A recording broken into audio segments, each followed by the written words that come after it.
Good morning. और मैं फिर लाइव हाजिर हूँ आप सब लोगों के सामने अपनी बुक लेके, रिच डैड पुअर डैड।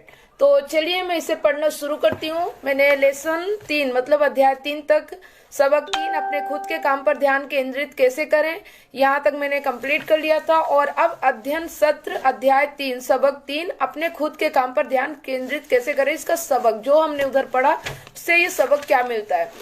तो सबक 3 अपने खुद के काम पर ध्यान केंद्रित करें, सार है इसका।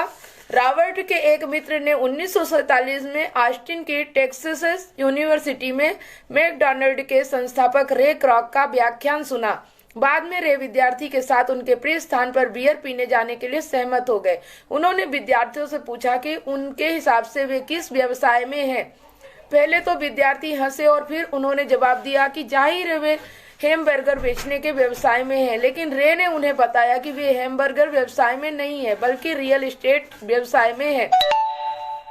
वे जानते थे कि हर फ्रेंचाइजी की जमीन और स्थान इनकी सफलता में सबसे अहम भूमिका निभाते। आज मैकडॉनल्ड संसार में रियल एस्टेट का सबसे बड़ा अकेला स्वामी है, जिसके पास पूरे संसार के सबसे मूल्यवान चौराहों और सड़क के नुक्कड़ों का स्वामित्व है। रॉबर्ट के मित्र ने उस सबक को दिल में उतार लिया और आज वह कई कार सर्विसिंग सेंटर्स का मालिक है, लेकिन उनका व्यवसाय उन कार सर्विसिंग सेंटर के नीचे के रियल एस्टेट है। बहुत सारे लोग दूसरे की खातिर काम करते हैं। उनके नियोक्ता, सरकार, टैक्स और बैंक, मार्गेज, रे क्रॉक और अमीर डैडी अमीरों का रहस्य क्रमांक 3 जानते थे। अपने खुद के काम पर ध्यान केंद्रित करें। अपना पूरा जीवन किसी दूसरे की खातिर काम करके बर्बाद ना करें।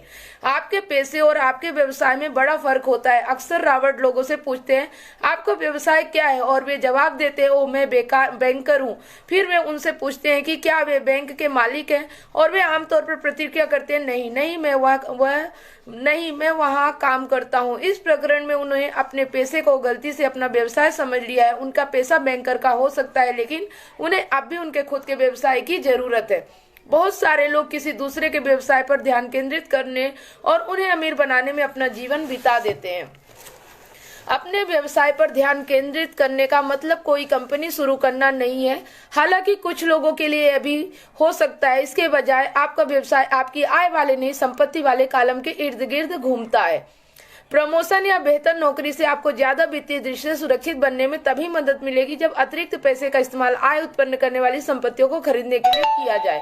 ज्यादातर गरीब और मध्य वर्गीय लोग वित्तीय दृष्टि से रूढ़िवादी होते हैं। इसका मुख्य कारण यह है कि उनके पास कोई वित्तीय बुनियाद नहीं होती। उन्हें अपनी नौकरियों से चिपके रहना होता है और खेल को सुरक्षित तरीके से खेलना होता है। वे जोखिम लेना बहन नहीं कर सकते, और जब मुश्किल समय आते हैं तो लोगों ने जिन चीजों की संपत्तियां माना था वे किसी वित्तीय संकट से बचने में उनकी कोई मदद नहीं करती। उस कार का मूल्य बहुत ज्यादा घट गया है। गाल्फ क्लब्स, उनका भी यही हाल होता है। बैंक किसी व्यक्ति को फाइनेंशियल स्टेटमेंट में जिन चीजों को संपत्तियों की सूची में रखने की अनुमति देता है वे अक्सर सच्ची संपत्तियां नहीं होती है। रॉबर्ट को एक बार लोन देने से मना कर दिया गया था क्योंकि बैंक को यह पसंद नहीं आया था कि वे किराए से इतना ज्यादा पैसा कमा रहे थे। बैंक को यह कलेक्शन और अन्य व्यक्तिगत चीजों को संपत्तियों की सूची में शामिल किया तो बैंक वालों को कोई दिक्कत नहीं हुई। नेटवर्थ वह पैमाना नहीं है जो लोग सोचते हैं कि यह है। लोग जिन ज्यादातर तथाकथित संपत्तियों के आधार पर अपनी नेटवर्थ तय करते हैं वे उतनी मूल्यवान नहीं होती जितना कि वे सोचते हैं, या अगर उनका मूल्य बढ़ गया तो होने वाले मुनाफे पर टैक्स लग जाएगा। इसीलिए रॉबर्ट लोगों से कहते हैं कि वे अपने खुद के व्यवसाय पर ध्यान केंद्रित करें, दिन की नौकरी करते रहे लेकिन असली संपत्तियां खरीदना शुरू करें। दायित्व या व्यक्तिगत चीजों नहीं जिनका घर लाने के बाद कोई सच्चा मूल्य नहीं रह जाता। व्यय को कम रखें, दायित्व कम करें और मेहनत से ठोस संपत्तियों की नींव बनाएं।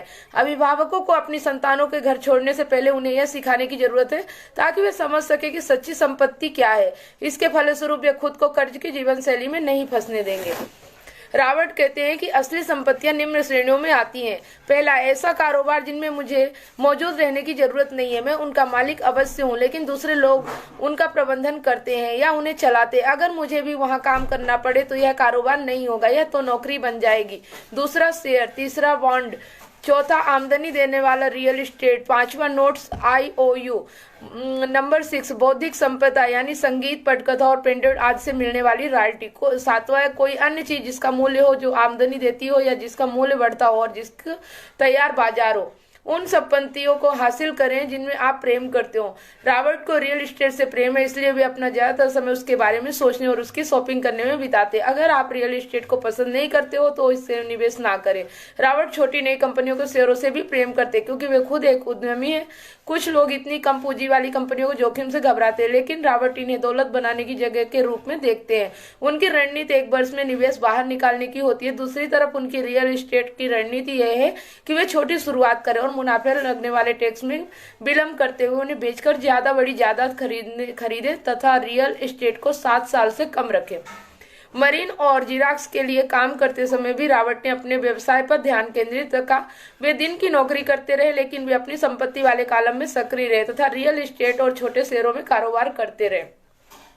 उन्होंने अकाउंटिंग और कैश मैनेजमेंट को जितना ज्यादा समझा, वे निवेशकों का विश्लेषण करने और अंततः अपनी खुद की कंपनी बनाने में उतने ही बेहतरीन बनते चले गए।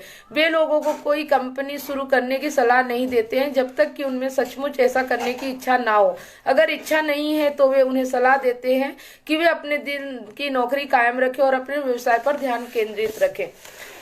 अपनी संपत्ति वाले कॉलम को मजबूत बनाए और बनाए रखे। जब कैश फ्लो बढ़ जाता है तो लोग विलासिताओं से संलग्न हो सकते हैं, लेकिन सिर्फ तभी अगर कैश फ्लो उनका समर्थन करे। संपत्ति वाले कॉलम को बनाए और फिर उन संपत्तियों से उत्पन्न आमदनी से विलासिताओं को खरीदे। बाएं गोलार्ध का पल, जब संपत्तियां विलासिताओं को खरीदने लायक पर्याप्त आमदनी देने लगे तब आप उन्हें खरीद सकते हैं। दाएं गोलार्ध का पल, आपका व्यवसाय क्या है, इस बारे में सृजनात्मक तरीके से सोचिए। आपका पैसा नहीं है। अवचेतन पल, आप जिस प्रकार से संपत्तियों से प्रेम करते हैं उन्हें हासिल करें क्योंकि आप उनकी बेहतर परवाह करेंगे। उनके बारे में सीखने में आपको मजा भी आएगा। रॉबर्ट क्या कह रहे थे? अब सोच विचार करने का समय है। खुद से पूछे रॉबर्ट इस उदाहरण में क्या कह रहे थे और वे ऐसा क्यों कहते हैं। इस खंड में आपको रॉबर्ट के साथ सहमत या असहमत होने की जरूरत नहीं है। लक्ष्य तो यह समझना है कि रॉबर्ट क्या कह रहे हैं। याद रखें, यह पाठ्यक्रम सहयोगी और समर्थन बनने के लिए तैयार किया गया है। 2 दिमाग एक से बेहतर होते हैं। अगर आप रॉबर्ट की कही बात को नहीं समझ पाते तो संकोच ना करें, समझने में मदद मांगे। हर उदाहरण पर बातचीत करने का समय निकालें जब तक कि आप इसे समझ ना लें। वित्तीय दृष्टि से सुरक्षित बनने के लिए इंसान को अपने खुद के व्यवसाय पर ध्यान केंद्रित करने की जरूरत है। अमीर लोग अपनी संपत्ति वाले कॉलमों पर ध्यान केंद्रित करते हैं, जबकि बाकी हर व्यक्ति अपने इनकम स्टेटमेंट पर ध्यान केंद्रित करता है। वित्तीय संघर्ष इस बात का सीधा परिणाम होता है कि लोग अपना पूरा जीवन किसी दूसरे की खातिर काम करने में बिता देते हैं। कई लोगों के पास अपने कामकाजी दिनों के अंत में अपने प्रयासों के बदले दिखाने के लिए कुछ भी नहीं होगा। नेटवर्थ सटीक नहीं होती। इसका एक मुख्य कारण यह है कि जिस पल आप अपनी संपत्तियों को बेचना शुरू करते हैं मुनाफे पर टैक्स लगा दिया जाता है। एक बार जब कोई डॉलर अंदर आ जाए तो इसे कभी बाहर ना निकलने दे। इसके बारे में इस तरह सोचें कि जब कोई डॉलर आपकी संपत्ति वाले कॉलम में जाता है तो वह आपका कर्मचारी बन जाता है।